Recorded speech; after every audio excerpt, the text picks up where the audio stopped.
ازيكم يا رسول، اخباركم ايه؟ في الساعات اللي فاتت وصل معظم لاعبين هامستر وانا منهم الرساله اللي قدامك على الشاشه دي دلوقتي، اللي بتقول لك ان الغش سيء واللي احنا اكتشفنا نشاط مشبوه في حسابك. فهل ده معناه خلاص ان هامستر كشفت الناس اللي بتستخدم بوت المفاتيح وان كل اللي جالهم من الرساله دي خلاص حساباتهم هتتقفل؟ هرد عليكم ان شاء الله في الفيديو بتاع النهارده. لكن قبل ما نبدا يا ريت تنورني في جروب التليجرام، هتلاقي الرابط بتاعه تحت في الديسكريبشن، بينزل عليه اخر الاخبار والكومبوهات والشفرات بتاعه البوتات، فلازم تنضم لانه هيفيدك جدا.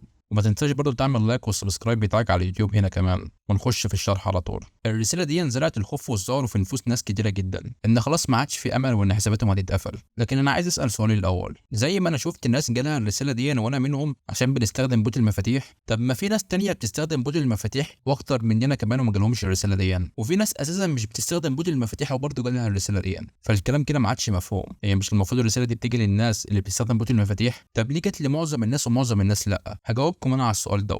مستر كان بيلعب في 155 مليون لاعب، وبعد الحمله اللي حكينا عليها في الفيديو بتاع مستر اللي فات وصلوا ل 89 مليون لاعب. فلنفترض ان 20 مليون منهم بس بيستخدم بوت المفاتيح، وطبعا ما فيش الكلام ده. وال 20 مليون دول بيجمعوا كل يوم 20 مفتاح بس، لكن طبعا اللاعب كتيره جدا، اللاعب ممكن تجيب لك في حدود 35 او 40 مفتاح، لكن احنا هنقول 20 مفتاح بس. لو ضربناهم في ال 20 مليون اللي بيستخدم بوت المفاتيح هيطلع لك ان يوميا اللعبه بتخش لها 400 مليون مفتاح. ولو ضربناهم في 30 يوم بس على حساب ان المفاتيح نزلت من 30 يوم، لكن طبعا هي نزلت اكتر من كده، هيطلع لك 12 مليار مفتاح. شايف العدد كبير ازاي؟ فهل ال 20 ولا ال 30 ولا ال 100 ولا ال 1000 واحد اللي شغالين في هامستر هيعرفوا من ال 12 مليار مفتاح فين فيهم الفيك وفين فيهم الحقيقي؟ ده احنا بنتكلم ان 20 مليون بس اللي بيستخدم بوت المفاتيح، ما تكلمناش ان عدد اللاعبين 89 مليون.